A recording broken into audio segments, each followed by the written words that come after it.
flying today. I know. I put this thing on. Linda has a World War II jumpsuit on today. It's like, for those days when you have to run errands with your kids, but you got to jump out of a plane at 1. For those days, right? It's one of those days. Yeah. This was, let's go back a few years. I got laid off from my job. And, so everybody doesn't know the story. I got laid off from my job from a financial services firm I was working for. Mm-hmm. And in that, I began looking for another job, start searching for jobs on monster.com and filling out job applications and all this. And in this, I'm kind of praying for a new job. And I feel like God says, I don't want you to look for a new job. I'm like, all right, that's interesting advice. That's interesting. That doesn't odd. sound right.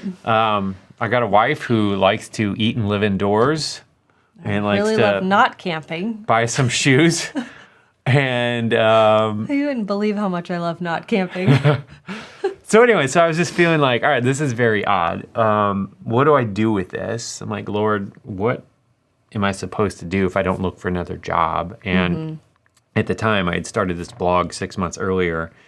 Actually, I guess at the time I got laid off, it was 12 months. And I'd been working on it and really trying to turn it into a side hustle that was generating some decent income. And that wasn't working very well. At that point, it was generating $100 per month, which isn't bad, like to have some extra spending money. But Right. If that's the primary source of income for our family, like that's not ideal. And after working on it for a year, the fact that we're making $100 a month, I'm like, all right, this is not a promising career path. I don't think this is where I should go. But I sensed that God was leading us there, and I sensed that He wanted me to work full time on our business or on this blog business thing. And you were on board, like an awesome, amazing, Yeah, and this was in 2007. Yeah, it was a while ago. No one was really, people were blogging, but it was like Dear Diary. It was very... Not many people were making a full-time income from a blog at that point. Yeah. But, having your support was really, really helpful. But at the end of the day, I think we both knew that it was God and we were supposed to do it. And so this was just the adventure. We knew we had to. We got to go out and do this thing. And so from that point, I stopped looking for a job and started working on the blog a little bit. And people would ask me, because I had a few month period before I was officially laid off, from when I knew I was going to be laid off to when I was officially laid off. And coworkers would ask me, all right, did you find a job yet? What are you going to do? What are you going to do? And it's like, relatives. Relatives. Your and I would friends. do everything to avoid this conversation because it's like I was so embarrassed and I felt like such an idiot. I remember going to a wedding. I don't know who was there, but it was like somebody that your parents knew were like, well, I got a friend who's looking for somebody, And it was, I remember you just being like, I don't need it. I'm good. Yeah, no. And it was just so embarrassing. It's nice. It's nice that they're like thinking of you and trying to help. But it was also like there was nothing to really do other than, just obey and suck it up. So, but point is, I was just embarrassed because it was this faith step that we were following God and felt just so crazy. Didn't know what to do other than just obey and just do what He asked us to do. So, anyway, all that to say, in all this, I had come out of working in corporate America. My final job, I was making $16 or $18 an hour. I guess it would have been $36,000 a year. It's kind of what I was making when I got laid off, and I had been in that environment for 6-7 years at that point. And, I had a pretty solidly locked in number of my value and my worth. Right. You know what I mean?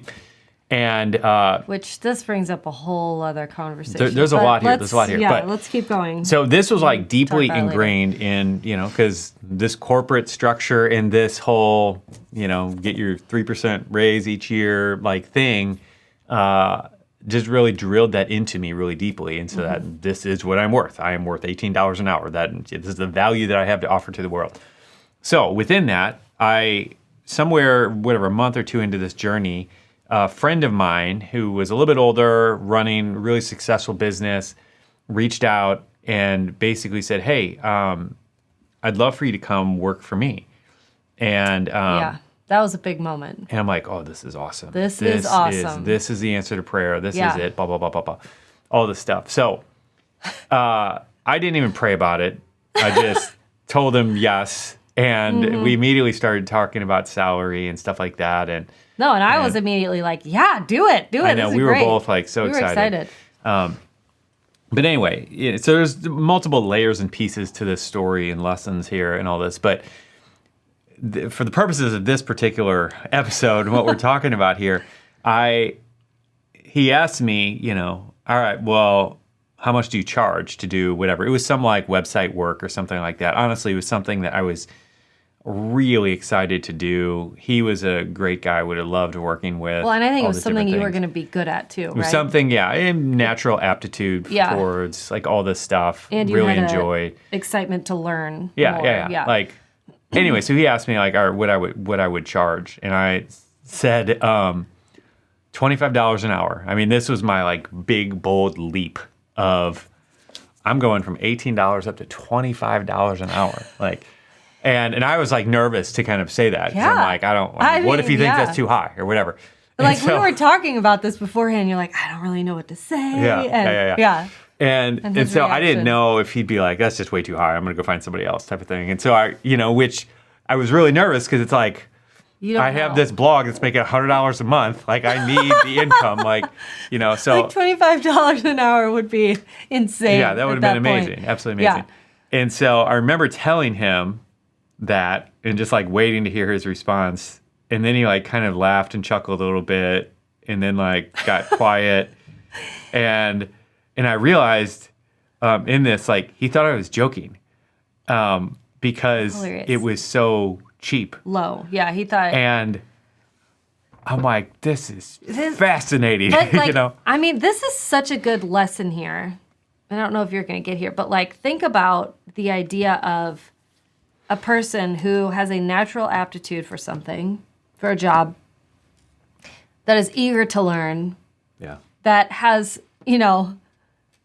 is just looking to make a little bit more money than what they are. Like, this puts you in a really good position to pitch yourself to small businesses, Yeah. right? To entrepreneurs who you're like, that would be a great person to work for. I mean, if you can prove your worth, like they might actually be sitting there going, well, they've got a job, so I don't really know if we could take them from their job. I don't know if we could pay them more than, you know what I mean? Yeah. But really, Matt was like, that's it? Yeah. I mean, it's just, the whole thing is interesting. No, and I walked out of that thinking I probably could have told him $50 an hour. And I think that's probably what And he wouldn't have batted an he eye. was expecting. And anyway, so it's just really, really interesting lesson for me, just learning that it doesn't matter. Like, the main lesson here is that the value of something depends on the context. The value of something depends on the context. So in the context of that corporate environment, the skill set that I had, the value that I brought, I was worth $18 an hour. Right. But out of that environment, in a whole different area, my worth is different. Now, it could be less. Like there could be other areas that I could go into that I would be so terrible well, like at the fast thing. food service Yeah. would be, that Like would something be super random or Right. that almost anyone can do type of job, or something I was just uniquely terrible at. Like it might even be lower than that. Right. But the point is, like stepping out of that into something that I was good at, and then even beyond the skill set component, just the whole value worth stuff. Like there's just so many different layers here. But I'm reminded of this story of Joshua Bell, who is this famed violinist who, and this was many, many years ago, but I remember reading this article about this. He went down to like a New York subway or something with a Stradivarius. It's like a $3 million violin or something. So he's sitting down there in this subway playing some of the like most complicated Bach pieces or whatever. I don't even know what he was playing. Played for 45 minutes. 6 people stopped to listen to him and threw tips in. And over 45 minutes, he made $32 doing that. Okay. $32. Meanwhile, 2 days earlier, he had sold out this big theater in Boston. $32 an hour is not too shabby for a lot of people. Oh, yeah. But, yes, No, but the keep point going, is, keep going. 2 days earlier, he had sold out this big theater in Boston where it was $100 per ticket, and he had sold that thing out. And so I don't know how big this theater was, but let's say it's 1,000, holds 1,000 people. That's $100,000. You know, now obviously he wouldn't get all that, but the point is that that's just But that's so what people were paying wildly in order to see different. him. Yes. That's what his worth was in this context. In this other context, same guy, same skill set, Right. but just not being appreciated or valued or whatever. Or people are so busy because they're in the subway and they don't have time to stop and listen. It doesn't matter what the thing is. The point is, it's like his value that he had to offer the world was viewed very, very differently in those two different situations. Yeah. And I think it's important for all of us to understand that. And the takeaway from this is, how do we get ourselves in that position where we are valued the most? Right. You know what I mean? Yeah. And so this leads to, and this is what we talk about in part 3 of our book, or is it part 2? I always get the parts numbers confused. the part where we talk about making money in our book, Simple Money Rich Life. So we break it out into a 4-part kind of formula for increasing, your worth and increasing the amount that you can earn. It's part 2. Part 2. Linda's got it. Linda has read this book more than anyone in the world, more than me. But that's a whole nother side note. So, and we'll just kind of go over this quickly, but you can dive in deeper in the book if you want to go through this more. But the first part of this is to operate within your giftings, okay? And so if you are not doing the thing that God has uniquely gifted you to do, this is like what Einstein meant when he this quote that I love so much, where he said, everyone is a genius, but if you judge a fish by his ability to climb a tree, he will spend his whole life thinking he's an idiot. Okay? Yeah. So this is why it's so important to operate within your God-given gifts and talents and things that he has put inside of you, okay? So if you're a fish, you need to be swimming. If you're a monkey, you need to climb a tree or whatever, whatever the thing is. So that is the first part of this whole equation in terms of getting positioned and lined up to doing the thing that is going to be most lucrative for you, where you can extract the most value out of what you're doing. Go ahead. Yeah, I mean, I'm just thinking about getting to know that about yourself. I'm not a super ambitious entrepreneur like you are. And so it took me a while to figure out what my strengths were, because I thought, well, if I wasn't doing all the things that you're doing, then I'm just kind of, whatever. that I don't have that much value to add. But I remember there's something, it's not true. Like, God made us all completely unique. And I mean, just trying to find those things. I remember I was on staff at my old church in St. Louis, and we had a luncheon. It was a luncheon for the seniors of our church, for the people, I think, like 70 plus or something. And I remember the staff was who, we were the volunteers. We were the ones serving, because most everyone else was at work during this point. It was in the middle of a day. So we're all serving, and I remember at the end, there's all these people packing stuff up and washing dishes and all this stuff. And I was walking around talking to people and taking their pictures and doing that. And I thought, oh, people must think I'm not really doing anything. And honestly, it kind of bothered me for a little bit, but I felt like it was just coming so naturally to me. Yeah. And it took me a while to realize that actually that was exactly what I was supposed to be doing, and that there were other people who were like, that is the last job I would want. Do you know what I mean? Yep. We had an IT guy. And there were very few words that he spoke. He was just extremely introverted. And I think about him, and I'm like, he would so much rather be washing dishes in the kitchen by himself than out talking to people. And it's not because he hated them or anything. It was just because different giftings. The way God made his personality, he was better off being alone.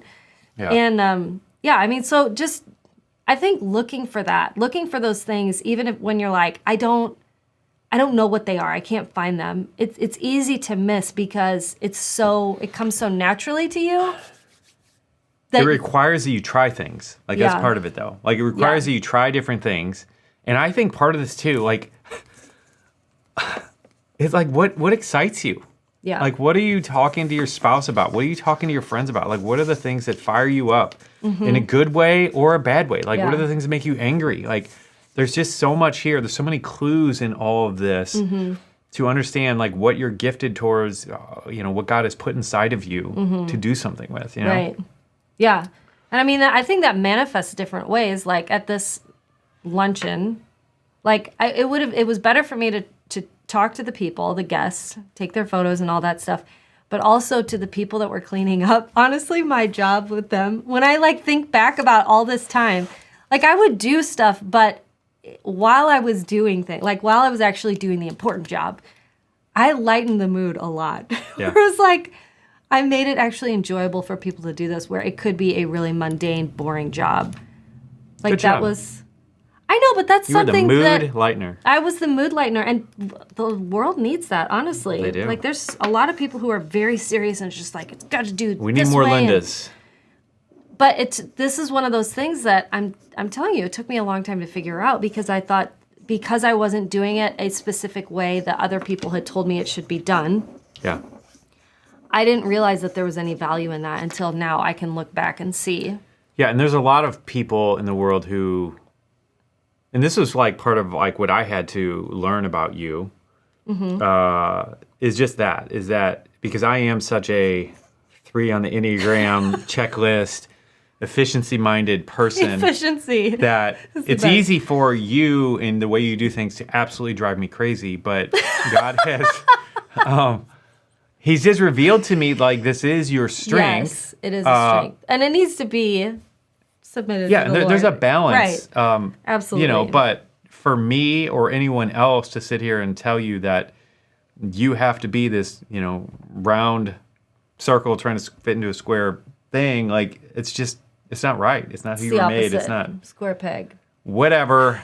You get what I mean, the square, round, Yes, square but I mean, thing. I think depending on how you've been brought up, it could be the opposite, where everybody's a mood lightener and you're actually trying to get things done, and it could be like people are saying, "Don't be like that. You're too serious. You're too whatever." Yeah. But that's actually a strength that God's given you, and I remember, Yeah. I think it was Netanyahu or something.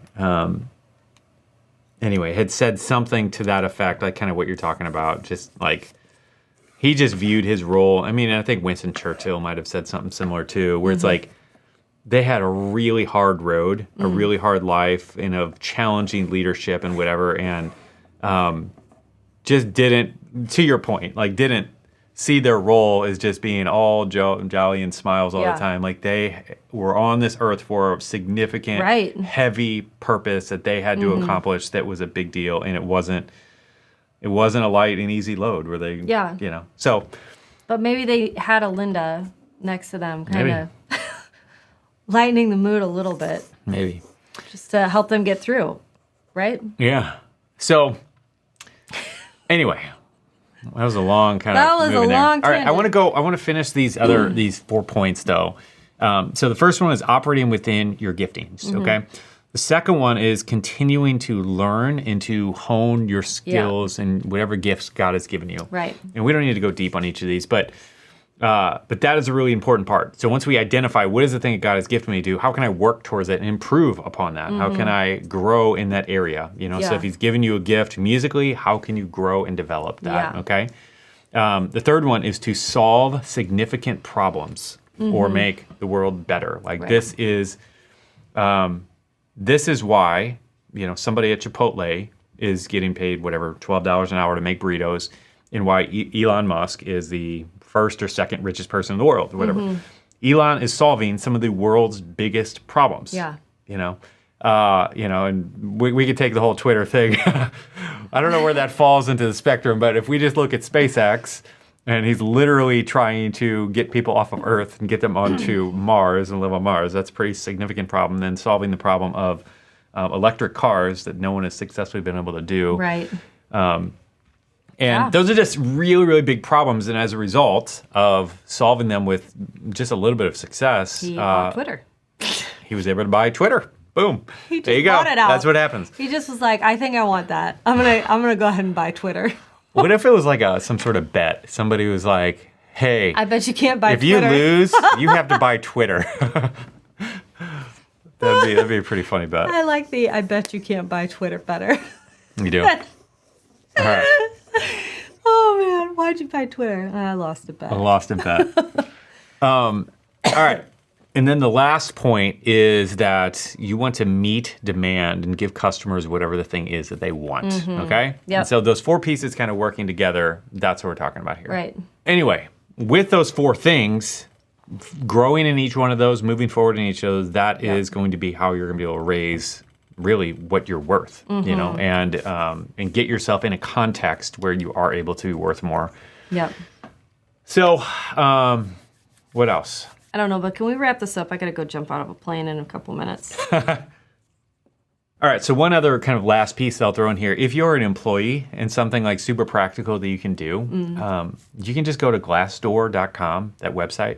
And this site is great because it gives you the average salary for your position, whatever it is you're doing. This. And so it's a great way to kind of peek and see, all right, if I'm doing this, this is what the average is. The average earnings are for that. Right.